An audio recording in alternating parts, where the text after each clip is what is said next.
It doesn't mean کہ سارے ایرانی جو ہیں وہ بینیفٹ کر رہے ہیں, اٹ ڈزنٹ مین سارے امریکنز وار لڑنا چاہتے ہیں, جیسے آپ بات ہوئی ہے. تو وہ اپنا رجیم کا بھی انٹرسٹ ہوتے ہیں, مطلب beside the states it's the regime interest also. Issue یہ ہے کہ they are both pursuing their this interest to get maximum leverage جو ہے. یہ میں نے کہا نا اس وقت رائٹ ناؤ آپ you can not say with certainty کہ یہ ٹاکس فیل ہو گئی ہیں یا ختم ہو گئی ہیں, یا یہ کہہ سکتے ہیں کہ جی یہ کل صبح ہو جائیں گی. It's an ongoing process. ویسے بھی آپ دیکھیں جو باقی ہسٹوریکل پیس ٹاکس ہوتی رہی ہیں, چاہے ویتنام کی ہوئیں, امریکہ کی وہاں پیرس میں, یا افغانستان کی سوویٹ زمانے میں جنیوا میں, یا طالبان کے وقت پہ اس میں قطر میں, یا کہیں اور بھی پیس ٹاکس, وہ they are more time intensive, مطلب وقت لگتا ہے اس کے اندر نا. یہ ابھی تو آپ دیکھیں نا, لیکن اصل مسئلہ یہ کہ ہمارا جو ہے ہمارے اصل مسئلہ یہ ہے کہ ہمارا انٹرسٹ یہ ہے کہ جلدی ہو پاکستان کا مسائل جو ہمارے بڑھتے چلے جا رہے ہیں, ناٹ اونلی پاکستان, دنیا کا بھی انٹرسٹ ہے, یہ ساری دنیا کا انٹرسٹ ہے اس کے. اچھا نادر میر صاحب, میں آپ کو ایک چیز کلیئر کرنا چاہتا ہوں, اس میں جو ایک اچھا کام جو پاکستان نے کیا نا ابھی تک, وہ اب لیٹس ہوپ تو کہ جو اورینٹیشن تھی یا سمت تھی, ڈائریکشن جو وار ایسکلیشن کی طرف جا رہی تھی, ادھر سے پاکستان نے, یہ بہت بڑا کارنامہ ہے پاکستان کا, not only as a Pakistani, I am saying this, مطلب it is a fact. De escalate کر دی نا اس کو. نہیں, آپ نے اس کی ڈائریکشن چینج کر دی. ڈی ایسکیلیٹ نہیں, آپ نے اس کو وار کی ڈائریکشن سے فی الحال آپ نے اس کو پیس ڈائریکشن, پیس ٹاکس کی طرف ڈالا نا. امریکن بھی کہہ رہے ہیں, ایرانی بھی کہہ رہے ہیں, مگر اس وقت لڑ نہیں رہے ابھی تک. So we hope that you know some direction this continues. No آپ ہی کی جو ٹرم تھی نو وار پہ تو ہم چلیں گے, ہم پیس پہ بھی, نو پیس والی سچویشن سے بھی باہر نکلیں, اور ہم ہمیشہ سے یہی کہتے ہیں کہ امن ہونا چاہیے. اور پاکستان کے حوالے سے جب بات کی جاتی ہے ناظرین, میں آپ کو ایک خاص مقام پر لے جانا چاہ رہا ہوں. 22 اپریل آپ کو یاد ہوگا پہلگام کا فالس فلیگ ہوا تھا. میں ایک برس 2025 کی بات کر رہا ہوں, اور اس کے بعد 10 مئی کا جو ہمارا آپریشن بنیان المرصوص تھا, اور دوسری طرف سے آپریشن سندور تھا. یہ ایک بڑی دلچسپ قسم کی سچویشن تھی. جو انڈیا ہے وہ بڑی بڑک بازی کے ساتھ اور بڑے ایگریشن کے ساتھ آ رہا تھا. اور میں آپ کو آج 30 اپریل ہے, میں 30 اپریل کے دن لے جانا چاہ رہا ہوں. ہم ان کو کیا جواب دے رہے تھے, ہمارے وزیر خارجہ کیا کہہ رہے تھے, ہمارے DGISPR کیا کہہ رہے تھے, ہماری حکومت کیا کہہ رہی تھی, کیا سمجھا رہے تھے, اور پھر ہم نے جو ان کو بتایا تھا, کہا تھا, وہ ہم نے کر کے بھی دکھایا. آئیے 30 اپریل 2025 والے دن پر چلتے ہیں اس چھوٹی سی رپورٹ میں. We are very alert. The armed forces are alert, and the National Security Committee resolve is very much there. We are vigilant, our armed forces are vigilant, and the nation will thwart any misadventure, responding in a befitting and decisive manner at the time and place of our choosing. If provoked, and any action from the other side will be responded in a befitting manner and in a stronger way.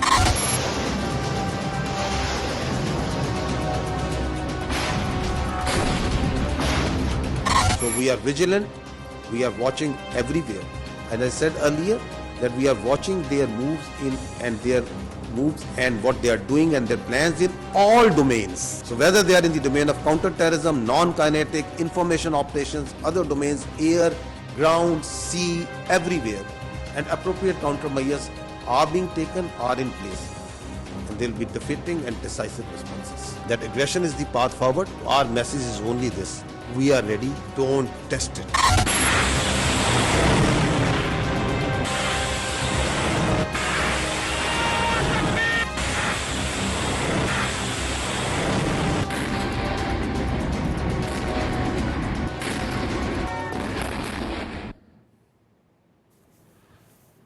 جی ناظرین, ہم نے جو کہا وہ کر کے دکھا دیا. میں اس پہ کمنٹ کی طرف جاؤں گا, اور سب سے پہلے نادر میر صاحب آپ ہی بات کر رہے تھے انڈیا کے حوالے سے, بہت اگریشن کے ساتھ, بڑے پیٹریٹزم کے ساتھ, کیسا رہا؟ Pakistan has always been ready, اور یہ جو پچھلے سال انڈیا نے کیا اور جو پاکستان نے اس کا جواب دیا, دا ہول ورلڈ واچڈ, جس طرح کہا گیا تھا وہی ہوا.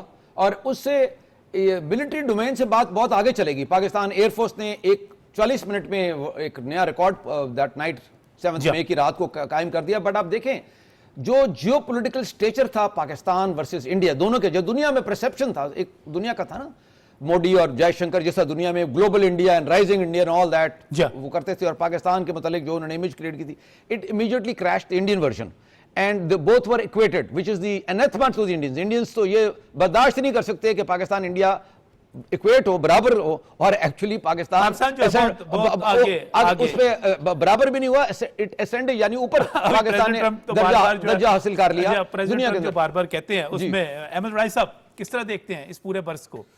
دیکھیے اس میں تو کیا بندہ جن کہ تھوڑا کہہ ہی نہیں سکتا، یہ تو اتنا بڑا سبجیکٹ ہے سر. اس میں دلچسپ بات یہ ہے کہ مارکا حق کی جو جیت ہوئی ہے، جو فتح ہوئی ہے، اس کے بعد سے دنیا کے جو دفاعی نصاب ہے نا، ان کی درسگاہوں میں پاکستان کے یہ باتیں پڑھائی جا رہی ہیں، اور دنیا کو یہ بتایا جا رہا ہے کہ کیسے کم دفاع میں رہ کے پاکستان نے اتنے بڑے ملک کو شکست بھی دی، اور اینٹی رفال جو یعنی جو طیارے گرائے تھے اس کی ٹیکنالوجی کو کیسے ختم کیا، اس کے متعلق دنیا کو پڑھایا جا رہا ہے، دنیا کو لیکچر دیے جا رہے ہیں. اور یہ دیکھیے کہ میں سمجھتا ہوں کہ دنیا بھر کے جو ملٹری جو یعنی کہ اسٹریٹجی کی پوزیشن ہے پاکستان نے جنگ جیتنے کے بعد سے وہ بدل کے رکھ دی ہے. اس میں اب کوئی دنیا کو شک بھی نہیں رہ گیا. میں یہ سمجھتا ہوں کہ ہم نے 1 سال کے اندر پوری دنیا کے یعنی کہ پاس جا کر ہم نے اپنے رول کو بھی واضح کر دیا، اور ہم نہ صرف دفاعی محاذ کے اوپر بلکہ سفارتی محاذ کے اوپر بھی بڑے کمال ہو گئے. سعودی عرب کے ساتھ دفاعی معاہدہ ہو گیا. چین کی انڈسٹری کو آپ دیکھیے کتنا فائدہ اس کی وجہ سے ہو رہا ہے، کیونکہ چین اور ہم جو تھے اتحادی تھے ایک طرح سے، کہہ سکتے ہیں کہ ٹیلنٹ ہمارا تھا اور اس میں ٹیکنالوجی کا شیئر جو تھا وہ چین کا تھا. تو بڑا میرا خیال ہے بڑا فائدہ پہنچا پاکستان کو بھی. اور خاص طور پہ ناصر علی خان صاحب، جب ہم سفارتکاری کو دیکھتے ہیں تو ہمیں خاص طور پہ مارکا حق کے بعد 10 مئی کے بعد انڈیا تنہا نظر آتا ہے، کسی انٹرنیشنل پلیٹ فارم پہ نظر نہیں آتا. نیپال اس کے ساتھ نظر نہیں آتا، مالدیپ نہیں آتا، بنگلہ دیش کے ساتھ اس کے جو صورتحال ہے وہ اپنی جگہ پہ ہے، سری لنکا کے ساتھ معاملات اس طرح اچھے نہیں ہیں. تو پاکستان کا، چین کا اور بنگلہ دیش کا معاملہ تو بالکل ہی الگ ہے. انڈیا بہت پیچھے گیا اس پورے برس میں سر سفارتکاری میں.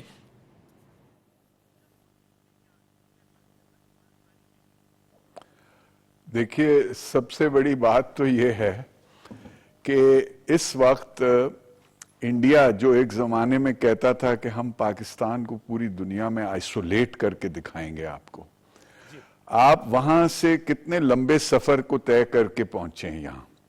کہاں وہ ہمیں آئسولیٹ کر رہا تھا، کہاں ہم 50-60 ہیڈز آف سٹیٹ ہمیں کال کرتے ہیں، ہم سے بات کرتے ہیں about a very grave and very important global problem.